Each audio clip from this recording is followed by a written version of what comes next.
Welcome to another video, you guys. So today I was thinking, it was more like yesterday, I was thinking what videos can I make and put up while I'm in Asia that are related to cycles and periods and traveling. And I thought, oh, I'm gonna put up a video about period products in different countries. A lot of women don't think about, and especially guys don't think about, when you're traveling abroad or studying abroad, the availability of your favorite period products abroad.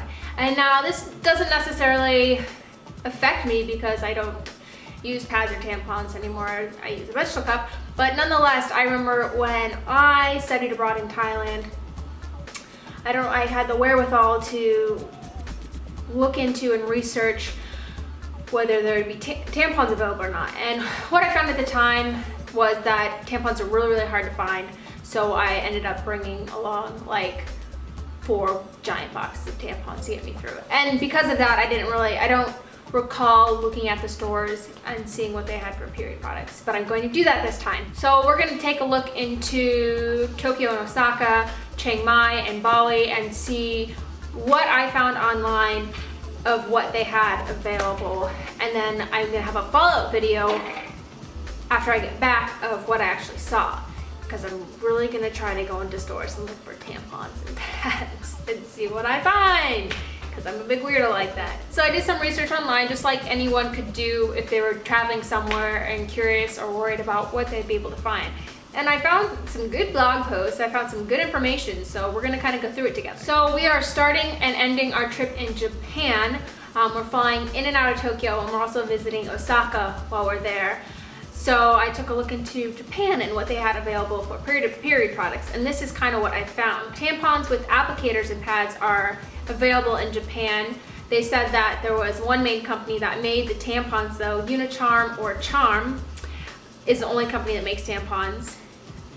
And the tampons get a tiny section in the feminine hygiene aisle, while pads dominate the whole thing. So pads, what I found is pads are much more popular over there with the ladies. I think they have a greater fear of toxic shock syndrome than we do over here. Not for any reason, they just seem to be more worried about it, if I could talk. So it looks like there are tampons and pads both available in Japan from what I saw.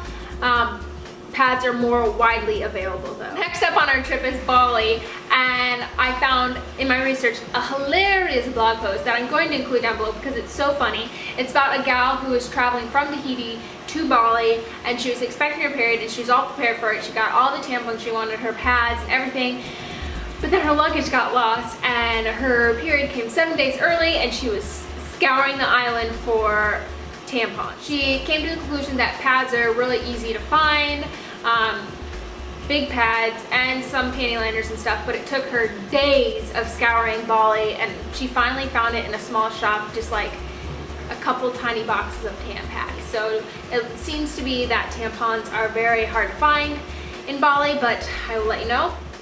And then finally, the third place we're going is Chiang Mai in Thailand. And back when I went in 2011, the research I found was that tampons are really hard to find, they're really scarce, and they much prefer pads. And so I brought all of the tampons I would need with me. But I did find a post that says that while tampons were once much harder to find, they're now more abundant or easier to find. OB used to be the only brand, but now there should be Playtex and some other kind of applicator type tampons. It seems like all 3 of the places I'm going are gonna have products available, or they should. It seems like tampons are a little bit more difficult to find, especially in Bali, maybe Thailand, but it looks like Japan, they're gonna have tampons. So I'm excited to go. I'm gonna take my camera with me and check it out, and I'm gonna report back on my findings. So look forward to a part 2 of this video in the coming weeks. Until then, guys, I'll see ya. Bye.